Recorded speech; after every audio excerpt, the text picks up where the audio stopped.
ચાલો, આજે અંદરો અંદર વાતું કરો છો, કાંઈ વાંધો નહીં, કરી લ્યો.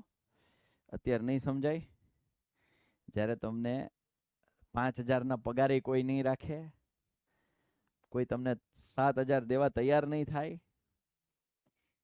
ત્યારે બધો અફસોસ થશે. ત્યારે સાહિલભાઈ કહેવાવાળા નહીં હોય, ત્યારે તમને કોઈ રોકવાવાળું નહીં હોય. ઘણા બધા વિદ્યાર્થીઓ મારી સાથે હતા જે અત્યારે હેરાન થાય છે. ભણવા ટાઈમે ભણ્યું નહીં, જલસા કર્યા, અને જિંદગીમાં બહુ લિમિટેડ પછી એની આવક થઈ જાય, લિમિટેડ જીવન થઈ જાય. જો લાવિશ જીવન જીવવું હોય, ભવ્યાતિ ભવ્ય જીવન જીવવું હોય, પૈસાદારની રીતે જીવવું હોય, તો તમારે અત્યારે ભણવું પડશે. There is no any option.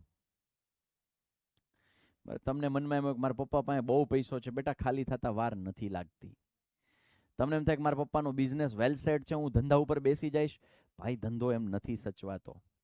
તમને એમ થતું હોય કે અમારા બાપ દાદાની જમીન છે, થોડી વેચી નાખશું. ભાઈ, તોય પૈસા નહીં દેખાય. જો તમે યોગ્ય નહીં ભણ્યા હોય, અભ્યાસ ટાઈમે જો તમે આવો ટાઈમપાસ કર્યો હશે, તમે તમારી રીતે જો આવી જ રીતે મમ્મી પપ્પાને છેતરતા રહ્યા, તો મમ્મી પપ્પાને જ્યારે ખબર પડશે ને ત્યારે એની અંદરથી બદદુઆ નીકળશે. એ તમને કહે નહીં, પણ અફસોસ થાય. બદદુઆ ઇન ધ સેન્સ, એને અફસોસ થાય કે મારો છોકરો આમ અથવા મારી છોકરી આમ, એને મારો વિશ્વાસ તોડ્યો, આ એને નહોતું કરવું જોઈતું. એને દિલ દુભાય. અને જ્યારે દિલ દુભાય ને ત્યારે તમારી દુર્ગતિ ચાલુ થાય. યાદ રાખી લેજો, માતા પિતાનું દિલ ન દુભાવવું જોઈએ આપણાથી. માતા પિતા આપણાથી ગર્વ અનુભવવા જોઈએ. અને એ માટે તમારે મહેનત કરવાની છે, એ માટે તમારે ભણવાનું છે, એ માટે તમારે શીખવાનું છે, માટે તમે મારી પાસે આવો છો, એ માટે વિદ્યાકુલ પાસે આવો છો. જે ટાઈમ પાસ કરે છે એને અત્યારે નહીં સમજાય, કંઈ વાંધો નહીં, બેટા કરવા દેજો. જેને ભણવું છે એ કમેન્ટ બંધ કરી દેજો. કમેન્ટ છે ને ચોકડી મારી ફૂલ સ્ક્રીન કરી નાખજો.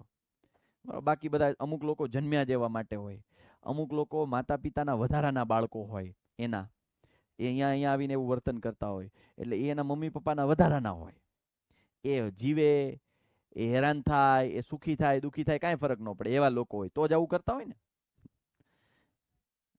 અમુક છે એ વિદ્યાર્થીઓ છે, એના માતા પિતાની ભૂલ હોય, એટલે આવા બધા ટાઈમ પાસ કરતા હોય, અંદરો અંદર વાતો કરતા, એની ભૂલ હોય, માતા પિતાની ભૂલ હોય.